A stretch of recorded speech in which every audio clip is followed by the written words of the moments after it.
Nós estamos na sequência de Mateus, do capítulo 5, e eu expliquei demoradamente o significado do fato de que o Evangelho começa com um melhor desejo.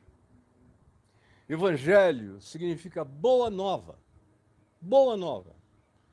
E os anjos que cantaram sobre isso quando Jesus nasceu lá em Belém disseram que era boa nova para todo o povo.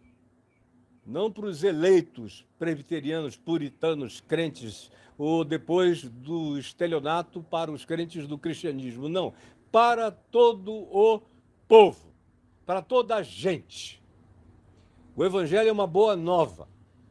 Quando Jesus pregou a primeira vez para os religiosos, ele pregou na sinagoga da sua terra, lá em Nazaré. Foi para casa e foi pregar no lugar onde ele cresceu. É o que Lucas, no capítulo 4, nos diz. Foi para a sua cidade, no lugar onde cresceu. E aí chega lá, para todo mundo, velhos, médios e jovens, que tinham o visto crescer a ele, aos seus irmãos e irmãs, numa aldeia mínima, Nazaré. E ele vai para a sinagoga e prega.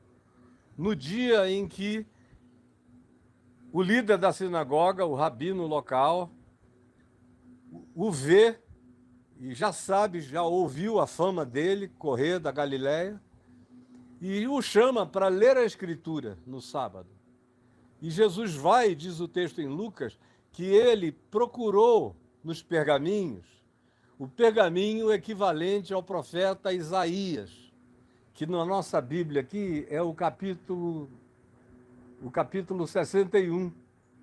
Aí ele vai lá e abre e lê, de caso pensado.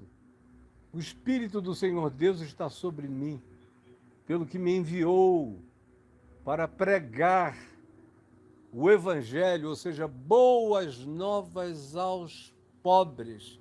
Pobres objetivamente, socialmente, economicamente, e como diz Mateus 5, aos pobres de espírito, aos humildes de espírito, aos ensináveis.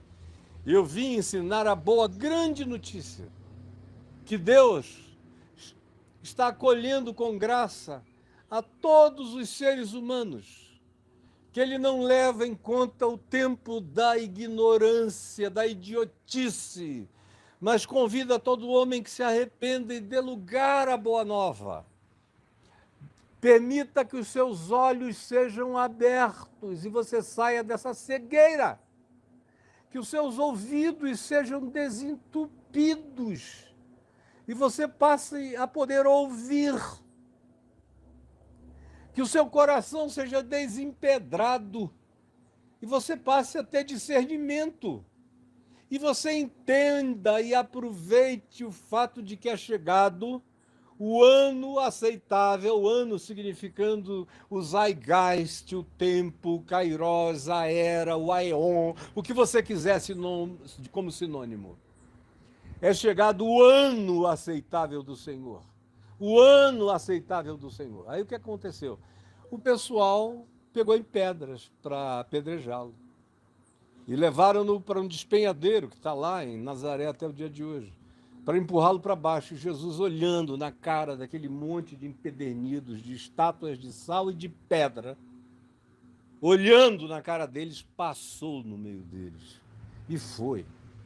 Agora, quando ele formalmente inicia seu ministério aqui, conforme a sequência narrativa de Mateus, depois de chamar os discípulos, eu já expliquei isso tudo, depois de começar a ver que a sua fama foi correndo por todos os lugares em volta da Galiléia, onde ele escolheu morar, na Galiléia dos gentios, para cumprir a profecia do profeta Isaías. Eu falei abundantemente disso durante dias. Está gravado aqui no YouTube. Está gravado. Aí eu entrei em Mateus 5, dizendo que aqui ele começa, num certo sentido, de acordo com a organização narrativa do Evangelho de Mateus, ele começa aqui a introdução do Evangelho. E ele começa mostrando que o Evangelho é boa nova mesmo. Por isso, a primeira palavra, o primeiro ensino de Jesus é sobre felicidade espiritual. sobre os macários, que é a expressão usada por ele. Macários, bem-aventurados, felizes, prósperos. E vejam que eu demonstrei durante dias falando com você na maior simplicidade do mundo, para ninguém dizer que não entendeu, para não dar argumento para a idiotice de ninguém. Macários significa espiritualmente prósperos, felizes. Aí são os ensináveis, são os que têm lágrimas para derramar nesse mundo empedernido de desamor, são os que exercem autocontrole, não liberam seu ódio, sua raiva, ao contrário. Para ser discípulo de Jesus não pode ser discípulo de nenhuma forma de ódio, nem de ira, nem de ideologia de ódio. Tem que se autocontrolar, tem que desejar que o mundo melhore, tem que ter fome e sede de justiça, de equidade, de equanimidade, tem que ser misericordioso, tem que ter coração para a miséria alheia. Não importa quem seja o próximo, tem que ter um coração limpo, que ao invés de alimentar pensamentos perversos, produz os pensamentos os melhores, como Paulo diz aos Colossenses. Busquem e pensem nas coisas lá do alto, seja assim na terra como no céu. Queiram o padrão celestial, o padrão dos profetas, o padrão de Cristo Jesus, que é amai-vos uns aos outros como eu vos amei. Isso significa, seja feita a tua vontade assim aqui na terra, como ela é feita nos céus, pelos seres que te obedecem na grande Assembleia Celestial, que a gente tenha a ambição de que o nosso mundo, a nossa vida e a nossa experiência seja feita e constituída desse tipo de mente, de pureza, de limpeza. E vocês não precisam ser os pacifistas molengos, mas pacificadores ativos no planeta. E vocês serão os filhos de Deus da Terra. E aí aguentem firme, porque muita gente, a maioria não gosta de gente assim. A maioria gosta de gente má. A maioria gosta de gente sem coração. A maioria gosta de gente que não está nem aí. A maioria é perversa mesmo, como o Salmo diz. E quem se inscrever lá no blog caiofabioexclusivo.com.br vai começar a receber meus salmos logo agora nas próximas semanas, já devia ter começado, onde eu cheguei no salmo que trata desse assunto e expus longamente, que depois Paulo menciona em Romanos 3, o mesmo salmo, dizendo: pois não há nenhum justo, não há nenhum sequer. Todo mundo gosta da mentira, como disse o Ed Júnior aqui. Não há nenhum justo, não há nenhum sequer. Não há ninguém que busque o bem, não há ninguém que ame de verdade o que é bom. A garganta deles é como um sepulcro aberto, é podre. Por quê? Porque estão atolados nas piores coisas da perversidade desse mundo, do pior do mundo. Não estou falando do mundo natureza, do mundo cosmos, do mundo sociedade humana com produções necessárias à vida. Eu estou falando daquilo que Jesus caracterizava como mundo, e os apóstolos também, que eram os sistemas da perversidade, os governos da maldade. Quando Paulo, por exemplo, falava de mundo, mais do que tudo, ele estava falando dos dominadores daquele mundo tenebroso imediato, que eram os romanos. Além disso, ainda tinham as forças espirituais do mal, a qual muitos de vocês estão associados pelas ideologias que assumem, pela ignorância que cultuam, pelos cultos sem Deus nos quais vocês matam a mente de vocês. Pensem em coisas limpas, em coisas melhores e sejam pacificadores e aguentem um tranco. Porque quem quer que queira viver assim será perseguido. Perseguido em nome da justiça, em nome da religião, em nome da moral, em nome de falsas teologias, de doutrinações, será perseguido.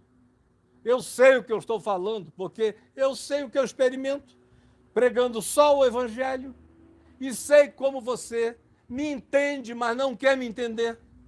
Você que está aí, querendo que eu pare de falar, porque você não suporta. Como Paulo disse, chegarão dias em que eles escolherão mestres para si que digam só o que eles querem ouvir. E quando eles ouvirem vocês pregando o verdadeiro evangelho do reino de Deus, eles sentirão incômodo, coceira no ouvido, angústia de alma. E eu disse que Jesus só chegou no sal e só caracteriza como podendo se tornar sal da terra aquele que absorve o espírito dos macários, dos bem-aventurados espiritualmente, que são os seres ensináveis, são os seres que têm coração, que têm lágrimas para regarem a dor do mundo, são pessoas que se autocontrolam, sabem, veem, enxergam, e dá um trabalho você saber ver e enxergar e andar num mundo estúpido como esse, e ainda ter um auditório de gente entorpecida, como é o meu caso. Que trabalho horroroso! Qualquer outro grupo humano dá menos trabalho do que esse grupo chamado cristão e de crente, ou de qualquer fanatismo religioso. Se houver fanatismo, a doença é a mesma, não importa a religião. Mas para ser sal, tem que ter todas essas características aqui descritas, do contrário, não será. Não o será. Será religioso, presunçoso, empedrado, horrível, nojento, arrogante, sem coração, sem alma, sem misericórdia, sem nem educação, porque o Evangelho educa a gente. A gente sabe, quem conheceu o Evangelho, até pela educação de trato que a pessoa tem. Há certas pessoas que eu não preciso nem saber o quanto elas aprenderam do Evangelho, porque eu já sei que elas não sabem nada, pela falta de bom senso, pela falta de educação, pela falta de trato, porque não sabem chegar, porque não sabem ficar, porque não sabem sair. O Evangelho não entrou aí. Porque quando o Evangelho entra e a gente agasalha, você vai ficando parecido com Jesus. Vai ficando parecido com Jesus. Vai herdando a semelhança de Deus em Cristo Jesus. Vai se tornando parecido como Deus, como um filho amado, segundo Jesus. Você está me entendendo? Aí se torna sal. Mas se não for assim, eu repeti 5 vezes aqui, o sal perde o gosto. Fica sal do saleiro, sal congregado. Sal congregado é o sal que vai virando um monturo de pedras, uma montanha salina sem gosto. Porque o sal só se salva quando ele se dissolve. Aí ele salva, aí ele salga. Aí o elemento preservador dele está presente. Aí a ardência e a provocação de sede nele estão se manifestando. Aí as condições reais da natureza do sal está presente com todos os benefícios aos quais espiritualmente, analogamente, Jesus o associou. E aí, eu disse ontem, depois de ter afirmado anteontem, que se perder o sabor, não presta para mais nada. Aí eu perguntei por você, existe algum modo de restaurar ainda o sabor? E respondi, está gravado, vá lá ver que eu não vou mais repetir. E aí ontem eu falei sobre aquele ponto final. Se não restaurar o sabor, cara, fique sabendo, você está só ocupando espaço na terra. Você só serve para sentar em banco de religião, colocar o seu dinheiro no gasofilácio do estelionato praticado em nome de Deus e para cultuar num culto vazio um Deus que pode te dizer em Cristo, em Jesus, como Jesus diz em Mateus 7, naquele dia muitos me dirão, Senhor, Senhor, não faltei um culto, deu dízimo, deu oferta, estava lá, expulsei demônios, preguei em teu nome, fiz de tudo, profetizei, disse que tu eras poderoso e que irias operar milagre, fiz isso tudo em teu nome. Mas Jesus disse, eu, porém, vos direi explicitamente, apartai-vos de mim. Apartai-vos de mim, vós, cheios de fala de Senhor, Senhor, de milagrices e tudo, mas que não obedecem o Evangelho, não amam. Quem não ama está contra o Evangelho. Quem não é bem-aventurado, macário, com esse Espírito de Cristo, pode ser do cristianismo até morrer. Pode ser o rei Constantino do cristianismo, que se batizou na véspera da morte, só para não morrer pagão. Essa era a natureza da fé que se gerou no cristianismo e que está presente em ti até o dia de hoje, nas tuas igrejas e nos lugares onde a gente vai, que me dá dó. Porque eu servi e continuo servindo a Igreja de Cristo todo dia. Mais do que a maioria das pessoas, vocês me perdoem ser um insensato. Eu peço aquela permissão de Paulo para a insensatez. Preguei mais do que todos no passado e continuo pregando todo dia. E o futuro vai dizer o que vai ficar de saudável para alimentar a vida dos seus filhos, netos e bisnetos. E de que fonte isso procedeu e procederá todo dia até que o Senhor me leve. E depois que eu for, vai continuar rodando e atingindo gente. E não há nada que você, nem o diabo, nem o inferno todo possam fazer a respeito. Esse é o tamanho da minha convicção. Aí, todavia, se não for assim, para nada mais presta. Para nada mais presta. Senão para ser lançado fora e ser pisado pelos homens. A finalidade é essa, é desprezo. Você cara, esses caras, os que atrasam a terra, os que atrasam o mundo, os que são anti-vida, os que são anti-criação. Eles dizem que Deus é criador, mas eles trabalham contra tudo que Deus criou. Eles dizem que Deus deu inteligência, mas eles odeiam toda a ciência. E o pior é que não amam. Porque, além de não terem ciência, não amam. Paulo diz que, ainda que eu tivesse toda a ciência, mas eu não amasse, tivesse toda a sabedoria, mas eu não amasse, tivesse uma fé brutal, mas eu não amasse, tivesse até a coragem de vender todos os meus bens, o que não é mais o caso em lugar nenhum, e dar aos pobres, mas não amasse, nada disso me aproveitaria. Mas vocês não levem isso a sério até o dia em que ficarem cara a cara com a luz. Aí a gente chega na luz, onde Jesus diz, vós sois a luz do mundo. Meu Deus, se a gente tomar o cristianismo como referência, eu teria que dizer que inocência de Jesus. Se a gente tomar o cristianismo histórico como referência, se o que Jesus pensava como igreja é essa coisa que se construiu no curso desses 2000 anos, especialmente depois que o Evangelho de Cristo virou cristianismo no quarto século, e permanece cristianismo, você vê mesmo as pessoas mais lúcidas, como C.S. Lewis, com quem eu aprendi tanto, e provavelmente se continuasse a ler, aprenderia mais, porque ele era um homem sábio e sensato. Mas eu li tudo que dele existia, eu li. E que me incomodava desde o início. Era ele o tempo todo falar do cristianismo verdadeiro. Eu digo, cara, você não entendeu que não existe cristianismo verdadeiro, que todo cristianismo já é uma mentira, porque já é um sistema, já é um ismo, já é um círculo fechado, já é um módulo, já é um cluster, já é um container. Gente com quem eu aprendi demais, como, por exemplo, meu querido Jacques Ellul, um dos homens mais lúcidos cristãos do século XX, que escreveu sobre tudo. Mas estava lá, não conseguia separar. E olha, que um dos livros mais críticos que eu já li na vida, de conteúdo extraordinariamente crítico, erra na capa. Porque a capa, o nome em francês, em inglês, em português, é subversão do cristianismo. Não, a subversão do cristianismo foi ele ter se tornado o cristianismo. Foi subversão do evangelho que criou o cristianismo, pelo amor de Deus.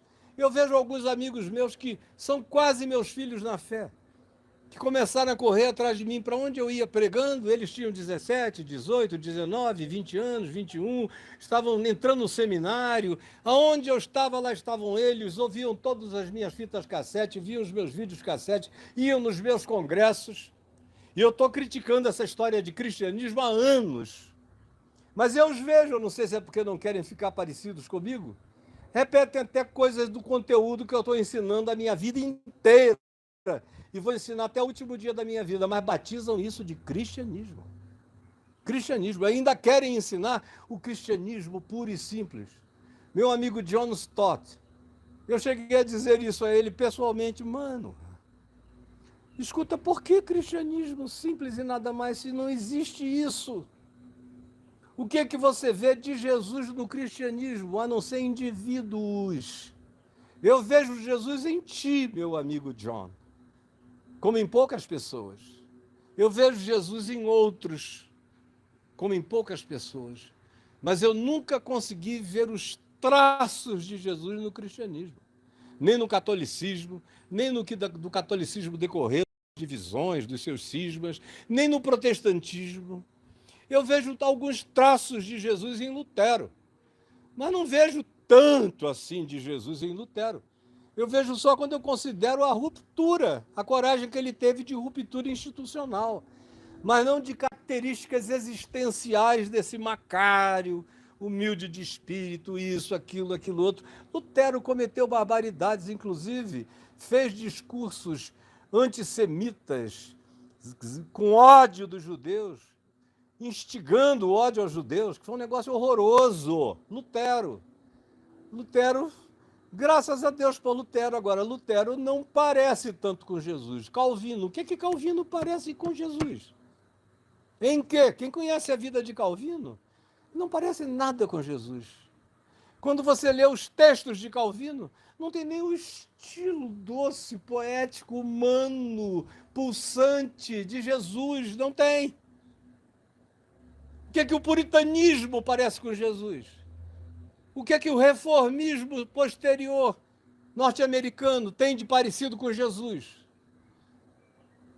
A igreja evangélica no Brasil, eu não nasci há 150 anos, 160, quando ela começou a aterrissar por aqui, mas eu acompanhei de perto e cheguei a conviver, inclusive, com sobreviventes da primeira geração. E dos últimos 70 anos para cá, eu estava no meio, eu nasci naquele meio. Fui salvo, graças a Deus, por um pai agnóstico que me ajudou a não perder o olhar e a visão do planeta, do mundo e da necessidade humana, que eu aprendi com o agnosticismo do meu pai antes dele se converter, e não com o presbiterianismo da minha mãe, alienado, não. Graças a Deus pela fusão de ambas as coisas e, sobretudo, graças a Deus, porque o que me restou como sumo de tudo foi o que me veio do filtro do meu pai, que se converteu ao Evangelho lendo o Novo Testamento sozinho e entendeu que Jesus era a chave hermenêutica para compreender tudo. Sem essa palavra, sem essa declaração, mas foi nesse espírito que ele viveu. Eu elaborei isso e muito mais do que ele, mas foi dali que me veio essa salvação, que me mantém hoje ainda com o mesmo coração de 18 anos de idade, 19, com a mesma paixão, com a minha vontade de sonhar, de ver pessoas se converterem, com a mesma compulsão evangelizadora de proclamar a boa nova para todos os seres humanos da terra, a luz. Vós sois a luz, vós sois a luz do mundo. Para ser a luz do mundo, precisa viver no mundo. Precisa não ter medo do planeta. Precisa amar o cosmos, a natureza. A natureza. É a palavra usada aqui no Novo Testamento para designar a criação, o universo, coisas que foram criadas, é cosmos, do grego. Não é uma invenção do Carl Sagan, entendeu? Está aqui no Novo Testamento. Tem que amar o cosmos. Tem que amar a sociedade humana. Por quê? Porque Deus amou a sociedade humana de tal maneira que deu seu Filho unigênito para que todo aquele que nele crê não pereça, mas tenha a transcendência, a vida eterna, já habitando o coração da pessoa a partir de agora. Já tenha passado da morte para a vida. Tem que amar a sociedade humana toda. Tem que se dar por ela, como Jesus disse. Tu me amas, tu me amas, tu me amas, Pedro. Pedro disse, eu te amo, eu te amo, eu te amo.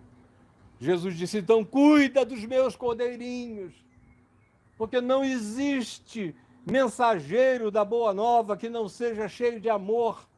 Se ele levar só uma doutrina para o mundo, mas não levar o meu amor, De nada aproveitará, é melhor morrer calado do que emerdalhar a terra com uma mensagem doutrinária com o nome de Jesus, que não carrega o amor de Deus aos diferentes, aos distantes, aos marginalizados, aos que entendem, aos que não entendem, aos que podem, aos que não podem. Isso não é desculpa para você que está aqui ouvindo todo dia e não quer.